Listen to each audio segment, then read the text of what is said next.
ദൈവത്തിന് സ്തുതി. പ്രഭാതകിരണത്തിലേക്ക് സ്നേഹവന്ദനം. ഭാഗം 1810.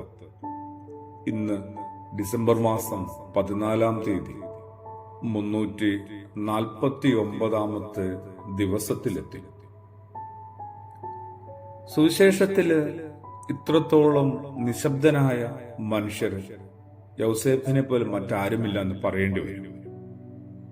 സുവിശേഷത്തില് അദ്ദേഹം ഒന്നും മിണ്ടുന്നതായി രേഖപ്പെടുത്തിയിട്ടുമില്ല. ഏറെ മിണ്ടേണ്ട ആളാണ്. ആരോടൊക്കെയാണ് അദ്ദേഹം മിണ്ടേണ്ടത്? ഒന്ന്, മറിയത്തോട് കാര്യമായി കലഹിക്കേണ്ടതാണ്, തുടക്കം മുതൽ ഒടുക്കം വരെ.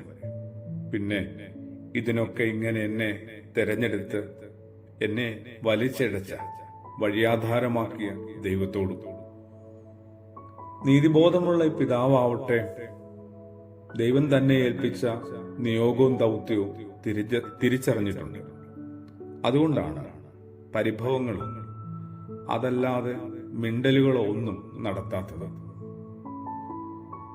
സ്നാപക യോഹന്നാന്റെ വരവിനായിട്ട്, പിറവിക്കായിട്ട് ആ അപ്പൻ കടന്നുപോയ ഒരു 9 മാസക്കാലത്തെ നിശബ്ദതയുണ്ട്.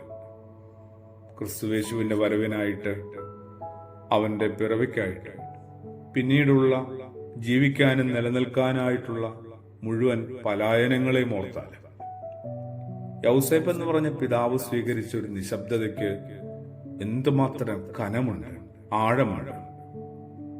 ഭാര്യയാകേണ്ട പെൺകുട്ടി താൻ അറിയാതെ ഗർഭിണിയായി. നാട്ടുനടപ്പല്ലായിരുന്നു അത് ദൈവത്തിന്റെ നീതിയായിട്ടാണ് മതം അനുശാസിച്ചത്. അതുതന്നെയായിരുന്നു ആ ദേശത്തിന്റെ കൽപ്പന നിയമമൊക്കെ. പരസ്യ വിചാരണയും പരസ്യമായി കല്ലെറിഞ്ഞു കൊല്ലലുമൊക്കെ. അതൊന്നും വേണ്ടെന്ന് വെക്കാനായിട്ട് ആ ഒരർത്ഥത്തിൽ അന്ന് നിലനിന്നിരുന്ന ഒരു നിയമത്തെ മറികടക്കാനായിട്ട് നീതിമാനായി മനുഷ്യന് എങ്ങനെയാണ് ധൈര്യമുണ്ടായത്? മാത്രമല്ല, ഒറ്റ രാത്രികളിൽ അയാൾ ഉറങ്ങാതിരുന്നിട്ടില്ല.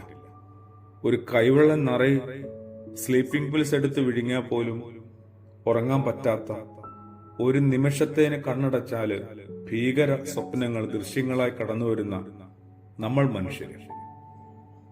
അവിടെയാണ് യൗസേപ്പ് നമ്മളെ അത്ഭുതപ്പെടുത്തുന്നത്, നല്ലൊരു മാതൃകയാവുന്നതും നല്ലൊരു മധ്യസ്ഥനായി മാറുന്നതുമൊക്കെ. കാണുന്നത് നല്ല സ്വപ്നങ്ങളുമായി, അത് മാലാഖയാണ്. ശ്രവിക്കുന്നതാവട്ടെ സ്വർഗീയ സന്ദേശങ്ങളാണ്, അവിടുന്ന് പറഞ്ഞയക്കുന്ന കാര്യങ്ങളാണ്. അങ്ങനെ ഒരാളായി മാറാനായിട്ട് നമുക്കും ഡിസംബറിന്റെ നാളുകളിൽ കാര്യമായി പരിശ്രമിക്കേണ്ടതാണ്. അവിടെയാണ് വിശുദ്ധനായ മത്തായി ശ്ലീഹായുടെ സുവിശേഷത്തിന്റെ ആദ്യ അധ്യായത്തില് അതിന്റെ 20-ാമത്തെ തിരുവചനത്തിൽ പറയുന്ന വചനമുണ്ട്. യൗസേപ്പ് അതേപ്പറ്റി ആലോചിച്ചുകൊണ്ടിരുന്നു. നമ്മുടെ സങ്കടങ്ങളും പോരായ്മകളും വിഷമഘട്ടങ്ങളും സംഘർഷങ്ങളും എല്ലാം ദൈവത്തോട് കാര്യമായി ചേർന്നിരുന്ന് ആലോചിച്ചാൽ അവിടുന്ന് പറഞ്ഞു തരുന്നേ ഇനി എങ്ങോട്ടാണ് നീങ്ങേണ്ടതെന്ന്, എങ്ങനെയാണ് അടുത്ത പടി ചവിട്ടേണ്ടതെന്ന്. ആമേൻ.